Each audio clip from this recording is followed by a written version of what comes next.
आणि आता एक महत्त्वाची बातमी, नीट पेपरफुटी प्रकरणात मनीषा हवालदार हिनं पैसे घेतल्याचं कबूल केल्याची माहिती सूत्रांकडून मिळते। सीबीआय चौकशीत मनीषा हवालदार हिनं माहिती दिली आहे अशी माहिती सूत्रांची आहे। नीट संबंधित प्रश्नांच्या नोंदी लिहून तयार केल्या आणि त्या स्वतःकडे ठेवल्याचंही तपासातून उघड झालेलं आहे। मनीषा हवालदार हिनं भौतिकशास्त्राचे प्रश्न लीक केल्याचा आरोप आहे।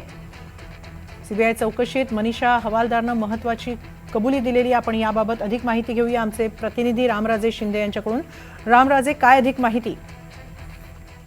पुण्यामधून ताब्यात घेण्यात आलं होतं मनीषा हवालदार यांना आणि पुण्यातच त्यांची चौकशी करण्यात आली, तपास करण्यात आला, इन्व्हेस्टिगेशन करण्यात आलं आणि त्यामध्ये महत्वाची माहिती दिलेली आहे मनीषा हवालदार यांनी आणि कबुली पण दिलेली आहे की प्रश्नपत्रिका देण्यासाठी, प्रश्न काढण्यासाठी पैसे घेतल्याचं कबूल केलेलं आहे। आणि त्याचबरोबर प्रश्न काढायची पद्धत कशी होती तर जे प्रश्नपत्रिकेमधले प्रश्न आहेत तेच प्रश्न हाताने लिहून ती घ्यायची आणि ते नंतर मग व्हॉट्सअपद्वारे किंवा PDF द्वारे ती प्रश्न जे आहेत ते पुरवण्यात आले होते आणि त्यासाठी तिने पैसे आकारले होते।